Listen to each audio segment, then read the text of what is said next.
어서오세요. 푸학원 원장 푸쌤입니다. 오늘은 어떤 수업을 할 거냐면 우리가 살아가면서 정말 수많은 상처를 받잖아요. 아니길 바라지만 그렇죠. 상처를 받지 않는 방법에 대해서 얘기를 해보려고 해요.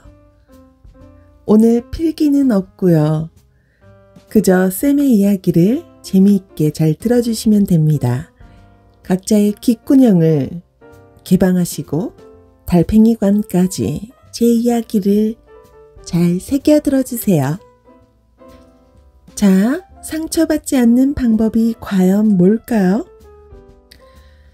그리고 사람들은 왜 다른 사람에게 상처를 줄까요?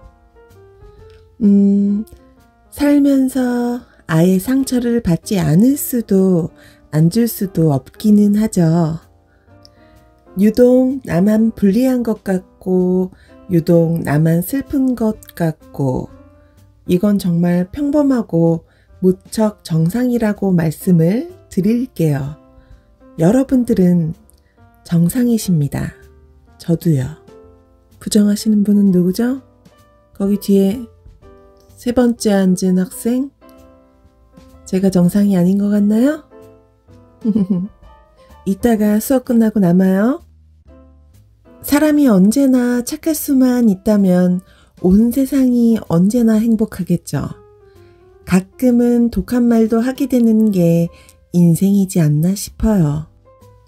물론 안 하면 좋겠지만 내 맘 같은 사람은 없으므로. 그래서 여기서 말하고 싶은 것은 우리가 어떻게 하면 상처를 덜 받을 것인가. 한쪽 귀로 흘리는 것도 방법 중에 하나죠.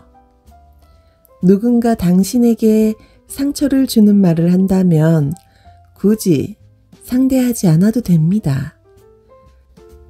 이미 귀는 썩어버렸지만 우리는 그들보다 고급스러운 인성으로서 그저 흘려버리면 그만입니다.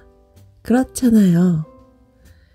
우리의 아까운 시간을 그 나쁜 사람들 때문에 허비하지 말자고요.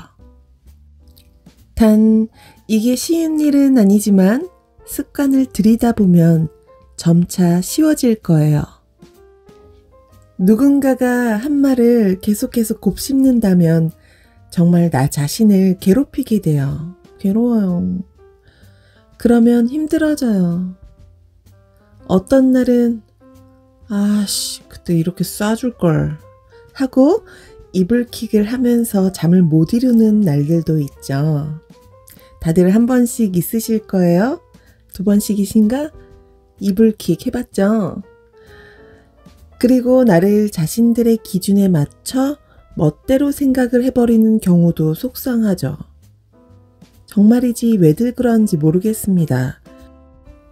그럴 경우에는 정말 굳이 해명하지 않아도 되는데 해명하고 싶을 때가 있죠. 오해를 했으니까요. 난 그런 게 아닌데. 저 또한 혹시나 남을 그렇게 생각하게 될까봐 조심을 하는 편입니다. 언제나 맞을 수는 없죠. 내가 생각하는 타인이 어쩌면 다를 수도 있으니까요. 편견, 그것은 곧 지약입니다. 밑줄 쫙. 우리부터 그것을 바꾸는 것이 좋을 것 같아요. 하지만 우리는 너무나 되어버렸죠. 아 뜨거. 이제까지 살면서 상처를 한 번도 안 받은 사람이 있을까요? 없을 거라고 저는 생각해요. 강한 사람만이 괜찮은 게 아닙니다. 강한 사람도 상처를 받기도 해요. 그저 지고 싶지 않아서, 약해 보이고 싶지 않아서 강한 척을 하기도 하죠. 왜 살아가면서 이렇게 사람들과 부딪히게 되는 걸까요? 그냥 평화롭게 지내길 바라는데 하다못해 집안에서도 그렇죠. 가족끼리 부딪히기도 합니다. 친구랑도 직장에서도 다 그렇죠. 사람은 혼자 살아갈 수 없는데 같이 있다 보면 부딪힐 수밖에 없는 것은 아마도 서로 다르기 때문이죠. 모두가 같을 수는 없으니까요.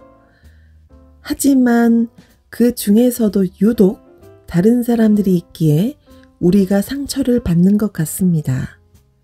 그 칼날 같은 혓바닥을 가끔은 철썩철썩 때려주고 싶죠. 하지만 참으세요. 지지합니다. 지지. 손을 더럽히지 마세요. 그리고 똑같이 대갚아준다고 속이 시원한 것도 아니더라고요. 그저 우리는 아예 그런 사람은 걸러냅시다. 마치 체에 쳐서 걸러내듯요. 촥촥. 하지만 불가피하게도 걸러낼 수 없는 사람들도 있죠. 가령 직장 상사이거나 가족이거나 친구이거나 모두 다 끊기 어려운 존재들이죠. 그럴 때는 어떻게 하는 것이 좋을까요? 무조건 피할 수만은 없는 거니까요. 솔직히 직장에서는 동료이거나 부하 직원이 아닌 이상 피할 수가 없는 건 사실이에요. 저는 그래서 정말 듣기 싫은 소리를 들을 때 다른 생각을 하거나 한쪽 귀로 흘리면서 속으로 욕을 하기도 합니다. 쌍시읍 비읍, 쌍시읍 비읍 니은, 쌍비읍 유. 그것도 있죠. 쌍시옷 쌍비읍 유.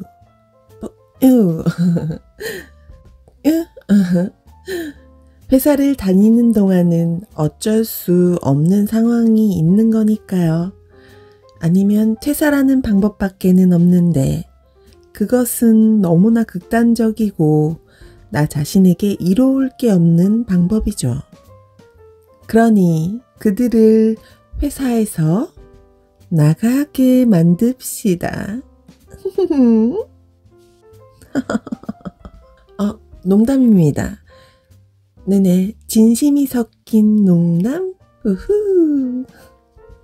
직장에서는 그저 마음을 비우고 퇴근 후 무엇을 할지 정하며 행복한 상상을 하면서 보내는 것도 방법인 것 같아요. 가령 퇴근 후에 뭐 하지? 퇴근 후에 뭐 먹지? 퇴근 후에 누구 만나지? 이런 것들요.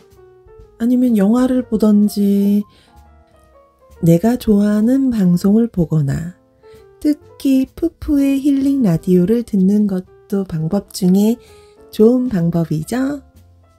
자, 다음. 가족들과 친구들은 대화를 많이 해보는 것도 방법인 것 같아요. 대화를 한다는 것은 어쩌면 마음을 여는 첫 번째 방법일지도 모르니까요. 하지만 그럼에도 불구하고 대화가 되지 않는다면 그때부터는 생각을 해봐야겠죠. 가족은 솔직히 심각한 문제가 아닌 이상 끊어질 수 없는 관계이고 예민할 수 있는 이야기니 여기까지만 이야기할게요.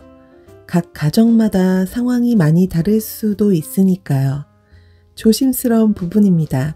가족분들과도 대화로 한번 잘 풀어봅시다. 그리고 친구는 어느 순간이 되면 걸러진다고 얘기를 드리고 싶어요. 어릴 때는 그저 친구가 최고이고 정말 중요하기도 했죠. 친구는 중요합니다. 맞아요. 하지만 나에게 전혀 도움이 되지 못하는 친구들도 있죠. 계속 참다가 보면 나중에 그 쌓임이 폭발할지도 몰라요. 저도 20년 만에 핵폭발을 한번 했거든요. 펑. 그렇게 되면 나도 다치고 친구도 다치고 좋지 않은 방법입니다. 그 친구와 계속 잘 지내고 싶다면 대화를 시도해보고 이런 점이 저런 점이 불편하고 좋지 않다라고 해보는 거예요. 하지만 그래도 말이 통하지 않거나 나를 생각해주는 진정한 친구가 아닌 것 같다면 과감하게 그 관계에 대해서 생각해 보시라고 말하고 싶어요. 친구란 마음을 나눌 수 있는 어쩌면 가족 다음으로 가까운 사람들인데 그 만남이 고통스럽고 행복하지 않다면 끊어내는 것이 좋을 때도 있습니다. 어쩔 땐 자연스럽게 끊어지는 경우도 있답니다. 그럴 때는 새로운 인연들을 만드는 것도 좋은 방법이에요. 나의 세계관을 조금씩 넓혀가는 거죠. 새로운 취미 활동들을 늘려보고 거기서 새로운 인연들을 만나기도 하죠. 오래되었다고 해서 다 좋은 것은 아니란 걸 저도 깨달았거든요. 친구란 나를 진정으로 생각해주는, 나도 친구를 진정으로 생각해주는 거라고 저는 생각합니다. 그렇다고 해서 상처를 전혀 안 받고 살아갈 수는 없지만 우리가 조금은 강해져야 합니다. 무조건 착하다고 좋은 것은 아니에요. 말할 땐 말하고 인정할 건 인정하고 너무 담아만 놓지 말자고요. 그게 쌓이면 정말 병이 되기도 합니다. 남을 헐뜯고 상처를 주는 사람과는 친구를 하지 말아요. 내가 소중한 만큼 다른 사람들도 소중하게 생각해주는 진국인 사람들을 만납시다. 그리고 한 가지 더, 사람은 혼자 살아갈 수는 없지만 때로는 함께가 아닌 혼자만의 시간을 가져보는 것도 좋아요. 그렇게 되면 자신에 대해서도 생각해보고 내가 좋아하는 것들, 내가 행복해하는 것들에 대해서도 생각을 할 시간이 될지도 몰라요. 행복을 멀리서 찾지 말라는 말이 있듯이 그것은 어쩌면 내 자신 안에 있을지도 몰라요. 상처를 덜 받는 방법은 사람마다 다르고 아예 안 받을 수는 없지만 내 자신의 확고한 신념이 있다면, 내가 맞다면 아마도 덜 받거나 무시해버릴 수 있을 거라고 저는 생각합니다. 그러니 우리 내공을 쌓아봅시다. 상처를 준 사람은 있고 그 시간에 나에게 행복한 일을 해버립시다. 오늘 풋쌤의 수업은 여기까지입니다. 오늘도 제 이야기를 들어주신 분들 너무나 감사하고요. 오늘 밤도 행복한 꿈을 꾸시며 푹 잘 자요.